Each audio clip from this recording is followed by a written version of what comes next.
Today, many modern scientists arguing that human brain is not capable of doing two things at the same time.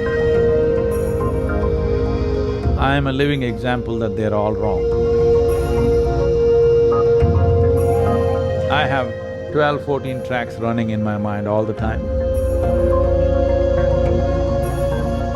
Intellect is only the surface aspect, it is a veneer.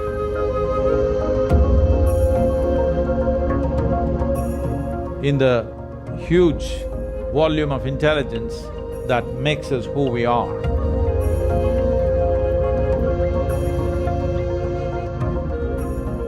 If you look at the evolutionary dimension of life upon this planet,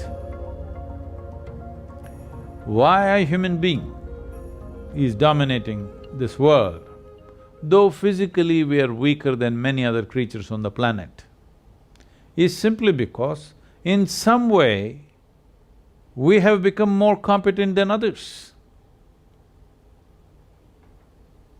So the competence of being human is greatly reduced when there is no clear distinction between what is memory, what is imagination, what is sleep, what is wakefulness.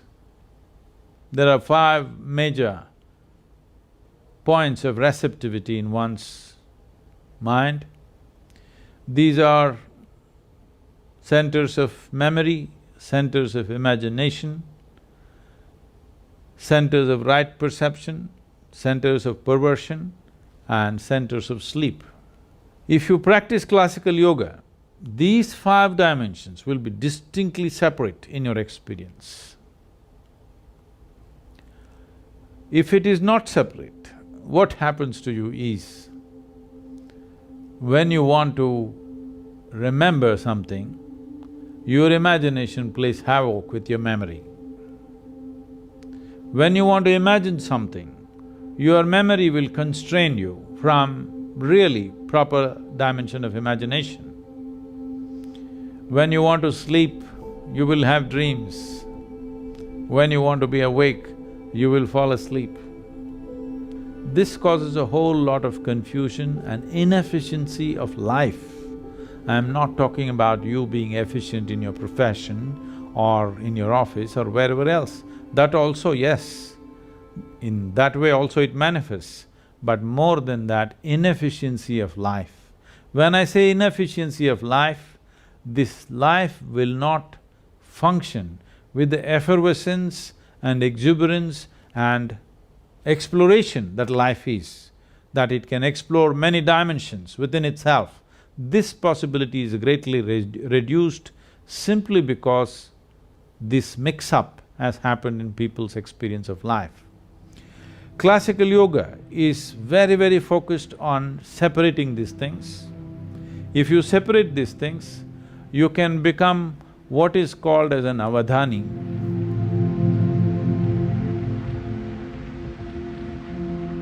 In ancient times, there were many people, today there are a few.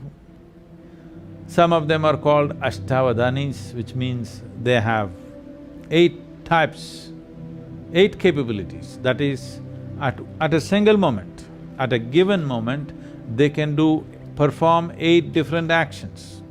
Like they can compose poetry, at the same time, they can do a very complex mathematical problem. At the same time, they can smell perfumes and decide which is which. At the same time, they can taste many things and say whatever they have to say about it. At the same time, they can do many things like concerning with all the 5 senses of seeing, hearing, smelling, tasting and touching. Many actions they can perform at the same given time. 8 type of actions, if you can perform, you are called an Ashtavadhani. If you can perform 10 types of actions, you are called a Dashavadhani. If you can do 100 types of actions, you're called a Shatavadhani. If you can do 1,000 types of actions, you're called a Sahasravadhani. Sahasravadhanis have been very, very rare. People say that Agastya Muni was a Sahasravadhani, that means he could do 1,008 things at the same time. So these Avadhanis are not just legend, there have been many in the past which are well-recorded incidents. Vidyapati in Andhra Pradesh was a Dashavadhani. Through him, an entire culture of Dashavadhanis developed in Andhra Pradesh. Even today in the villages of Andhra Pradesh, there are Ashtavadhanis and Dashavadhanis in quite a good number. Siddhachandra was a Shatavadhani. He performed 100 types of actions under the scrutiny of Akbar's court, the Emperor Akbar's court. And he was honored for this and given the title of Shatavadhani because he performed 100 functions. And in modern times, there have been people who have performed 100 different actions, like Ravichandra Bai, who was a Gujarati Jain, who is a Shatavadhani. Tirukural Ramakanaga Subramaniam was Shodasavadhani, that means he performed 16 actions at a time. These are all documented incidents, but there are many others who come from certain tribes who've been doing this. It used to be a common thing in India that people would come and set up a small situation in the village where a few hundred people gather and they would perform many actions at the same time which look quite miraculous.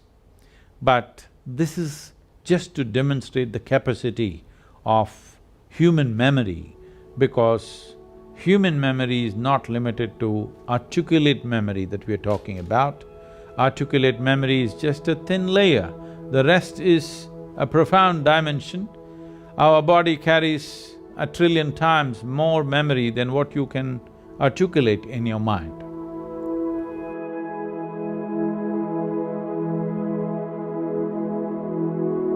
Today, there are many modern scientists, unfortunately, arguing that human brain is not capable of doing two things at the same time. You can do it best only if you do one thing at a time. I am a living example that they're all wrong. I have 12, 14 tracks running in my mind all the time. Do I look distracted, disturbed or stressed because of that? No.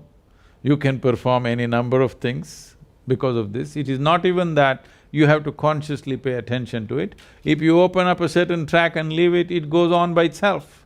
This is the nature of human intelligence. You are not sitting here and conducting your renal functions or your liver functions or your spleen working or not. You're not doing this. Aren't all these many things happening at the same time? Isn't there an intelligence within us which is capable of doing all these things? It is just that most human beings are understanding human intelligence as just as intellect.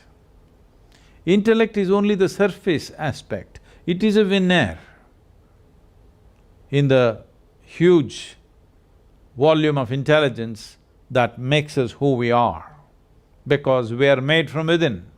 All the intelligence that is needed to create this body, to create this life is intrinsic to us. It is not something that happens from outside. It is intrinsic to us. It is just a question of access. If you want a living intelligence, if you want to exist as a living intelligence, one thing you should not do is, you never ever form an opinion about anything. That means you're always an active intelligence, you're looking at everything the way it is. An opinion means you have given up your ability to experience, you have become opinionated, or an impression of the past is overruling the reality of what is there right now. This is what an opinion is. But unfortunately, we have created societies where unless you have an opinion, you're considered dumb or stupid because you have no opinion. But that's the smartest thing you can do, that is the most intelligent thing you can do, is that you did not subscribe to any opinion, you're willing to look at everything just the way it is.